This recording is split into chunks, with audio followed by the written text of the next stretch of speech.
네, 광양시민 여러분 인사드립니다. 이재명입니다. 이 비 내리는 와중에 이렇게 많은 분들이 함께 해주신 것은 더 나은 세상을 향한 열망 때문이겠지요. 이재명을 보는 것보다 더 나은 세상을 만드는 게 더 급한 일이겠죠. 여러분, 우리의 이 절실함을, 이 절박함을 담아서 6월 3일에는 반드시 새로운 세상을 시작해 봅시다, 여러분. 제가 이순신의 길이라는 이름으로 이순신 장군이 이 활약했던 이 남해안을 따라서 제가 유세를 다니고 있습니다. 이 비가 이렇게 내리는데도 이렇게 많은 분들이 함께 해주시니 이순신 장군도 감옥하셔서 새로운 나라를 꼭 만들어 주실 것 같습니다. 저 혼자만 비를 피해서 이렇게 서 있으니까 죄송스럽긴 합니다, 여러분.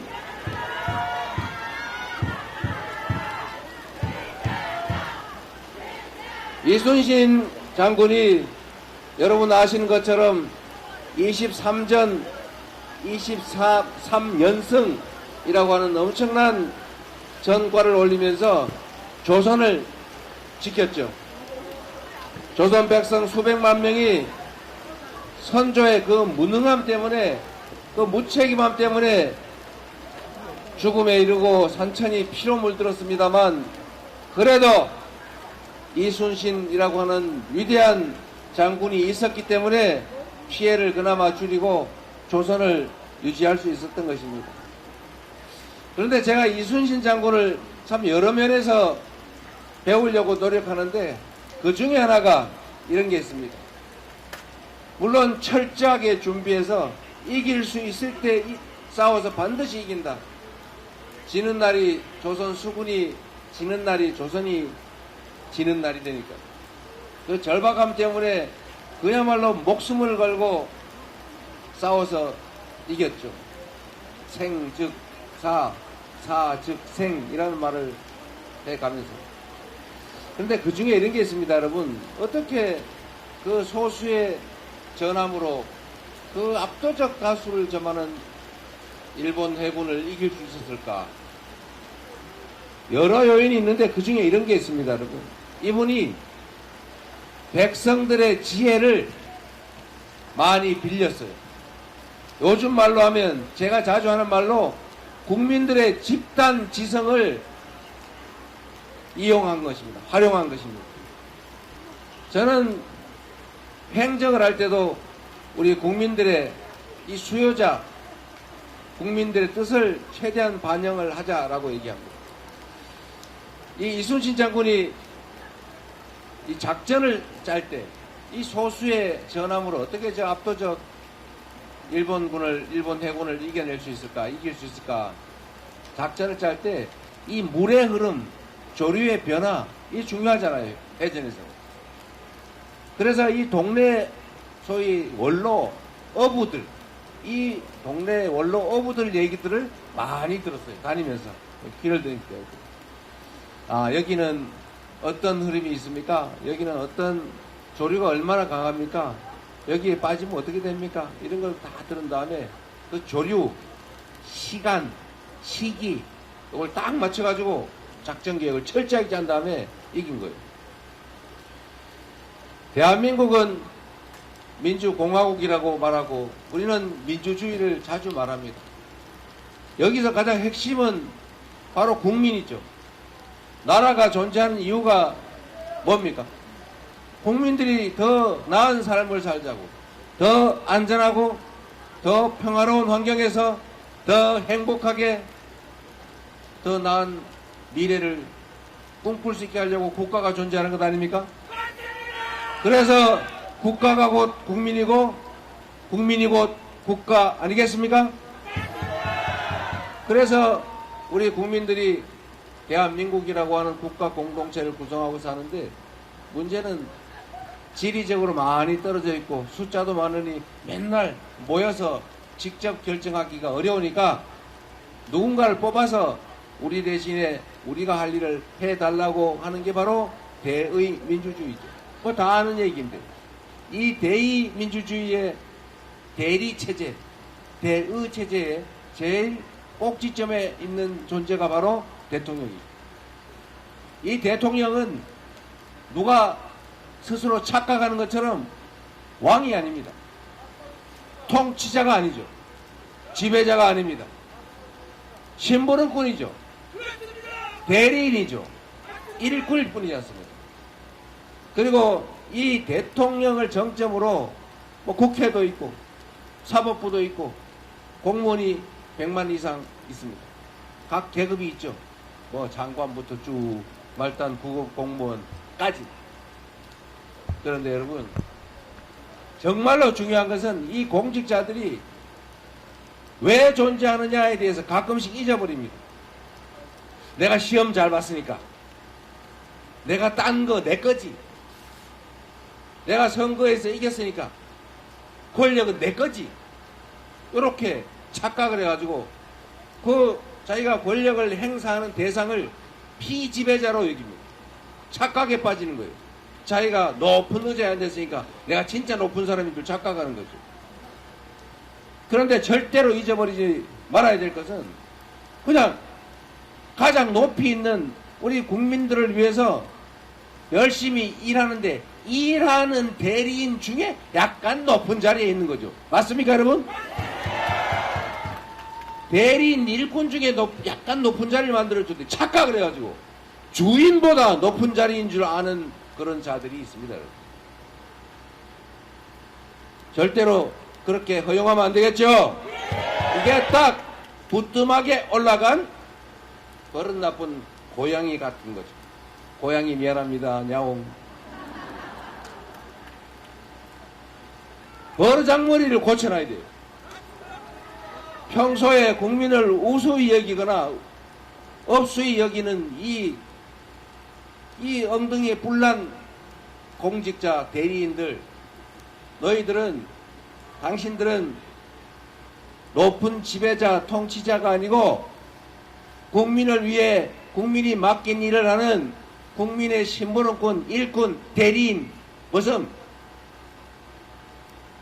이다라고 우리가 자주 지적해줘야 되고, 이 머슴과 일꾼의 위치를 벗어나서 주인 위에 자기들이 지배자로 착각하면 반드시 응징을, 책임을 물어줘야 된다. 맞습니까, 여러분?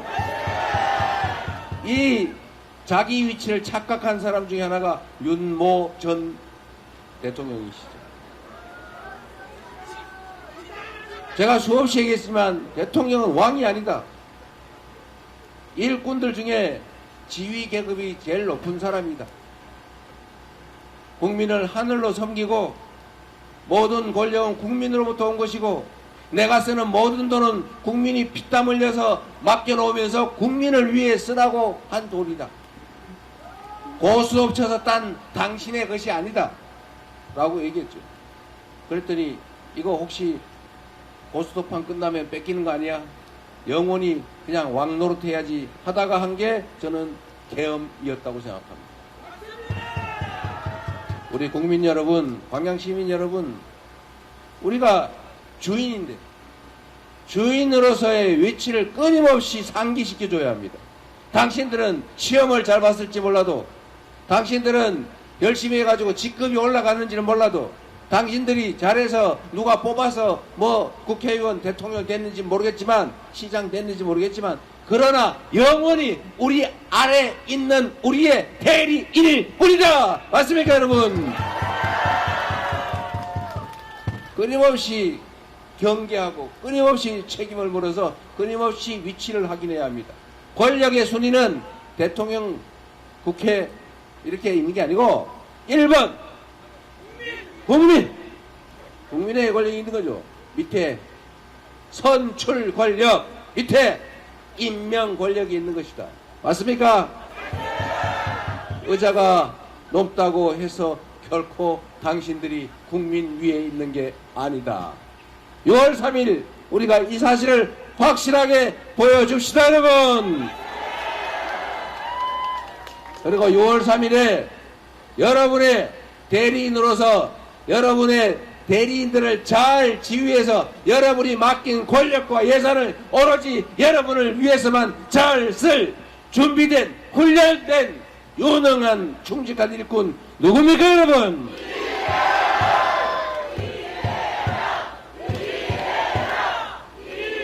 감사합니다. 그렇게 생각해 주시니 비가 조금 뜸해지는군요. 제가 빨리 끝내고 우리 기다리시는 분들 고생시키지 말라고 하던데 이제 그만할까요? 비가 조금 덜 내리니까 자, 정치를 우리가 왜 합니까? 다 우리 잘 먹고 잘 살자고 하는 일이죠. 등 따시고 배부르게 해달라고 우리가 정치하는 것 아닙니까? 정치는 정치인들이 하는 것 같아도 누가 한다고요? 국민이 하는 거죠. 국민이 정치의 주체입니다. 정치는 정치인들을 국민이 뽑아서 국민이 하는 거죠. 아, 책도 있죠.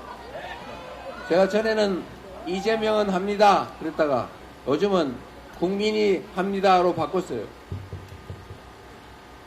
사인도 많이 해드려야 되는데 미안합니다. 그거 자꾸 져지면 나중에 보기 어려울 텐데. 네. 어쨌든 감사드립니다. 매출을 올려주셔서. 이 광양이 이 제철 산업이 매우 중요한데 요즘 중국 때문에 어렵죠.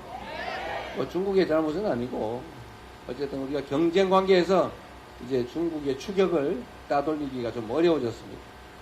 똑같은 방식으로는 어렵고 새로운 방식으로 우리가 앞서가야죠. 수소하는 제철을 하든지 뭔가 새로운 다른 사람이 따라오기 어려운 새로운 방식으로 새롭게 시작해야 됩니다. 정부가 산업 전환도 지원하고 또 관련 산업도 개편해서 우리가 광양이 결코 뒤처지지 않도록 정책적으로 확실하게 책임을 지겠습니다. 그리고 제가 이 얘기도 말씀드렸는데 대한민국은 수도권 집중으로 문제가 심각해요. 지방이 균형 발전해야죠. 그런데 이제 길이 열렸습니다, 여러분. 앞으로 대한민국은 전 세계는 큰 변화를 겪게 되는데 대한민국이 겪게 될 변화의 첫 번째는 인공지능화죠. 피할 수 없습니다. 이제 보통 사람이 하는 계산 업무는 전자계산기가 대체한 지가 오래고 합리적 추론은 컴퓨터가 대체한 지가 한참 됐고 이제 패턴에 의한 행동조차도 인공지능이 다 대체하게 됩니다. 우리는 이 소위 노련한 정말 기능 인력이 중요하잖아요. 한참 동안 배워야 돼요. 그런데 컴퓨터가 사람이 하는 행동을 똑같이 분석을 합니다. 그럼 나중에는 사람들이 능숙한 노동자 역할을 또 대체해요. 걱정되기도 하죠. 그러나 그건 또 걱정할 일이 아니라 또 그에 상응하는 대책을 세우면 됩니다. 그래서 여기는 제조업도 인공지능을 도입해서 생산성을 올려야죠. 그리고 또 관리하는 인력도 필요해요. 그리고 관련된 산업들도 또 필요합니다. 정부가 그 준비를 해야죠. 또 하나 중요한 변화는 이제는 재생에너지 사회로 전환된다는 것입니다. 재생에너지. 우리나라는 전부 화석연료 다 수입하죠. 에너지 수입 의존도가 무려 98%라고 합니다. 다 수입해요. 그런데 이제는 화석연료로 생산한 제품은 팔 수가 없는 세상이 옵니다. 잘 된 거죠. 무슨 말이냐? 이제는 재생에너지, 이 무한한 자연에너지를 이제 에너지로 빨리 바꿔야 돼요. 제일 큰 자연에너지가 뭡니까? 태양.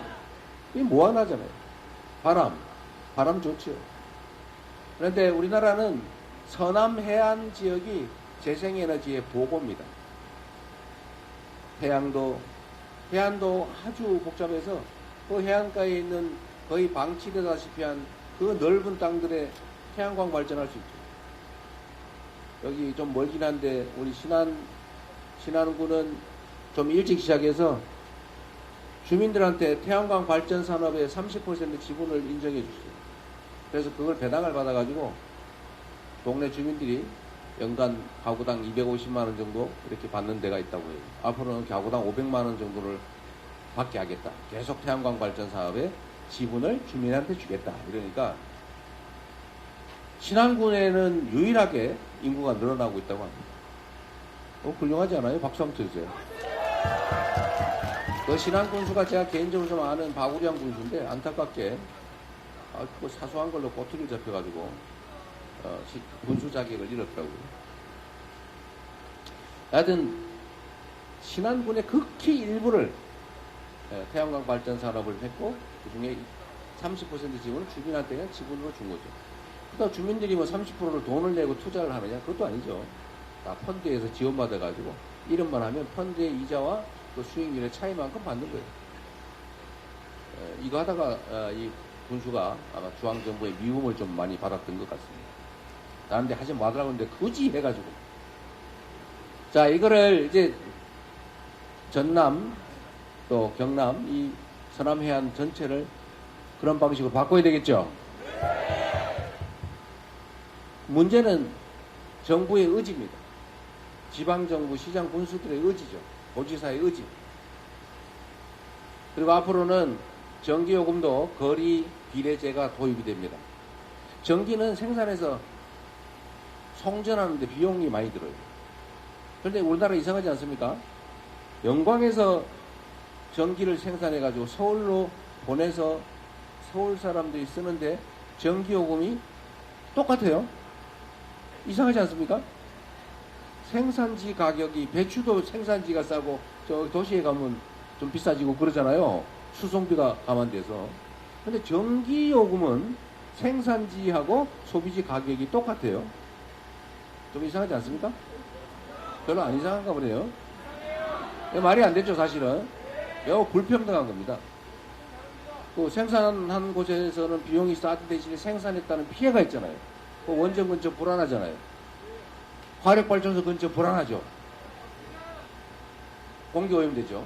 어쨌든 그런 것들을 감안하면 이제는 생산지와 이제 소비지, 그리고 수송 비용, 송전 비용을 감안해서 전기요금을 차등화하는 법이 곧 이미 도입됐어요. 앞으로는 이게 이제 조금 시행돼 가야죠. 그러면은 어떤 일이 벌어지냐?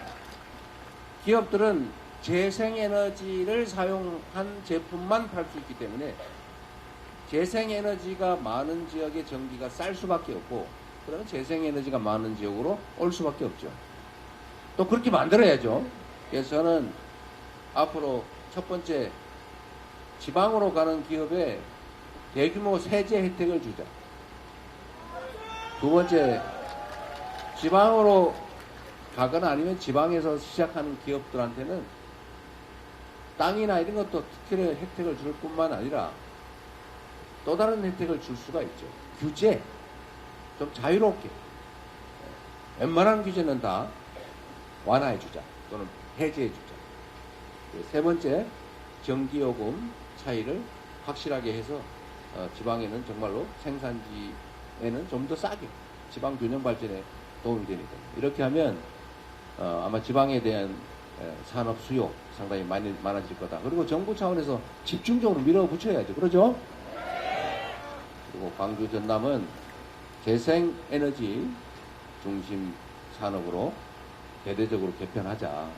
그래서 살 길을 만들자라는 게 제가 가지고 있는 구상이고, 5년 안에 당장 다 될지는 모르겠지만 최소한의 그 기반은 만들고 시작은 할 수 있을 겁니다. 우리 희망을 가지셔도 될 것 같습니다.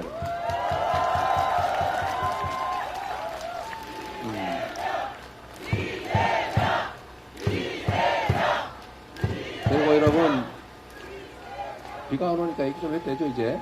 네. 그리고 여러분, 대한민국 경제가 많이 어렵다고 해요. 그리고 실제로 전 세계적으로 위기가 도래하고 있죠. 전 세계적으로 성장률이 떨어지고 있습니다. 이 성장률이 자꾸 떨어지다 보면 남의 것을 뺏기 시작하고, 그럼 국가 간 충돌이 격화되고, 이게 점점 더 심해지면 무력 충돌 상황으로 갈 수도 있습니다. 약간 비관적인 얘기를 한다면, 인류 역사상 가장 평화 시기가 지금 길다고 해요. 전 지구적 차원에서 보면. 자칫 잘못하면 큰 무력 충돌 상황이 다시 도래할 수도 있습니다. 이것도 우리가 대비를 좀 해야 됩니다. 해야 되고요. 그러려면 우리가 이 위대한 국민들입니다. 전 세계에서 산업화 또 그리고 민주화를 동시에 이룬 유일한 나라, 해방된 나라 중에 유일한 나라입니다. 이런 위대한 국민들이고 또 박근혜 국정농단 정권을 정말 평화적으로 권좌에서 끌어내리고 이번에도 계엄을 시도해서 계엄을 해서 영구 집권, 영구 군사 정권을 만들겠다는 그 시도도 우리 국민들의 힘으로 확실하게 제압하고 있는 중이지 않습니까? 우리는 위대한 국민들이죠. 이 위대한 국민들이 힘을 모아야 됩니다. 우리 사회는 너무 갈등과 대립이 심해졌어요. 제가 여의도에 가보니까 옛날에는 국회의원들끼리 낮에는 막 말다툼하고 싸우더라도 저녁 때 술도 한잔하고 아이 뭐 낮에 그 좀 미안했어 또 어디 다른 길을 한번 찾아보자 뭐 이렇게 했는데 요즘은 진짜 싸워요. 애들도 아니고 감정을 가지고 진짜 미워해요. 말도 안 해요. 야 전화해도 전화도 안 받아요. 이래가지고 되겠어요. 애들도 아니고 그리고 원래 공무라고 하는 것은 사익 때문에 하는 게 아니잖아요. 자기가 주장하는 게 잘 안 되더라도 정상적인 정치라면 자기가 주장하는 바 모든 것들이 다 공익에 관계된 거잖아요. 즉 자기의 개인적 이해관계와 관계가 없어야 되는 거 아닙니까? 그러면 자기 의사가 관철이 안 되더라도 화낼 필요가 없잖아요. 뭐 남의 일인데 너무 충성스러워서 그런 건가요? 아니죠. 공적인 영역의 일들에 사감과 사익이 개입되어 있는 겁니다. 잘못된 정치라고 하는 거죠. 만약에 진짜 공리적인 일을 하는 정치인이면 저는 그래요. 막 주장하다 안 되면 뭐 할 수 없지 뭐. 그렇잖아요. 최선은 내가 다 하는데 그게 뭐 나한테 뭐 피해가 있는 것도 아니고 뭐 어떤 정책이 된다고 해서 나한테 뭐 떡하나 더 생기는 것도 아니고 뭐 어떤 정책이 안 된다고 해서 나한테 뭐 손해되는 것도 아닌데 저는 사실은 매우 최선은 다하지만 거기에 대해서 감정 갖지 않습니다. 그러나 상대방 별로 안 미워요. 근데 그쪽은 저를 진짜 미워하더라고요. 혐오 또는 증오를 해요. 제가 잘 생각을 해봤어요. 이게 공사구별이 안 돼서 그런 거구나. 뭘 하든지 사익이 개입되어 있구나. 이 생각을 하게 됐어요. 그러나 그건 정치인들에 관한 얘기고 우리 국민들 입장에서는 그 정치인들 따라서 같이 편먹고 편나눠서 싸우고 죽이려고 그러고 그럴 필요 없지 않습니까? 우리가 왜 그래야 됩니까? 우리 심부름꾼끼리 어떤 심부름꾼은 훔치려고 그러는데 어떤 심부름꾼은 훔치지 못하게 말리다 싸워요. 그런다고 주인들이 편을 갈라가지고 야 빨간 머슴 편 파란 머슴 편 나눠가지고 막 주인이 왜 싸웁니까? 그럴 필요가 없는 거죠. 그래서 우리는 정치인들이 편을 나눠 싸우더라도 국민들은 편을 나눠 싸우지 말자. 그리고 싸울 때 왜 싸우는지를 자세히 들여다보자. 저들이 왜 싸우나? 뭐 때문에 싸우나? 진짜 왜 싸우나? 그래서 국민을 위해서 싸우면 그쪽 편들어주고 정말 사익을 위해서 국익을 훼손하면 혼내줘야죠. 그래야 정치인들이 다음에 국회의원 한 번 더 해보기 위해서라도 국민을 위해서 일하지 않겠습니까? 네, 저는 지금 이 세계적 위기, 인류사적 위기, 대한민국의 위기, 우리 지역의 위기, 이 위기를 이겨내는 유일한 길은 힘을 합치는 거다. 지혜롭게, 현명하게, 작은 차이를 넘어서서 우리 힘을 합쳐서 새로운 세상, 더 나은 세상을 향해 함께 나아가자. 그래야 되는 것 아니겠습니까, 여러분? 저는 그럴 준비가 되어 있어요. 사람들이 저보고 너 저기 대통령 혹시 되면은 누가 그랬던 것처럼 똑같이 다른 사람 괴롭히고 막 뒤 파고 막 그럴 거지. 넌 무서워. 이런 사람이 있나 봐요. 세상은 누가 말씀하셨죠? 부처님 눈에는 부처만 보인다고. 아는 만큼 보이는 거죠. 그들은 그렇게 했을지 모르겠는데 저는 내 인생도 짧고 집권 기간은 더 짧고 할 일은 산더미인데 내 미워했던 나한테 어떻게 했다는 사람들 쫓아다니면서 저거 어떻게 해보자 라고 해서 뒤를 파거나 목표를 정해서 괴롭히거나 이런 거 절대 하지 않을 뿐만 아니라 그런 거 하는 거 즐겁지가 않아요. 그러니 정치 보복 이런 거 걱정하지 말라고 꼭 전해 주십시오. 그럴 시간이 어디 있어요. 사람은 인생을 사는 데 있어서 행복한 기준이 다르잖아, 그죠? 누구는 돈을 많이 벌 막 행복한 사람이 있어요. 누구는 남들을 위해서 막 뭘 퍼주면 행복한 사람이 있어요. 누구는 남들을 막 괴롭히고 막 밟고 비비고 이러면 행복한 사람이 있어요. 저는 다른 사람이 저로 인해 행복한 걸 보면 그때 행복합니다. 제가 그래서 성남시장 때 얘기를 자주 하는 거예요. 저 성남시장 때 많이 괴롭힘 당했지만 그래도 시민들하고 힘 합쳐서 각종 단체들 편 안 먹고 다 정말 힘 합쳐서 성남을 전국 최고의 성남시로 만들어서 저 다들 진짜 행복해 했어요. 그래서 저는 그때 너무 행복했어요. 지금도 그때 생각하면 행복해요. 대한민국도 이렇게 모두가 행복한 그런 세상 만들고 싶습니다, 여러분. 그 길을 같이 가주시길 바랍니다, 여러분. 자, 비도 더 오는데 새로운 세상, 희망 있는 세상 함께 만들어 갑시다, 여러분.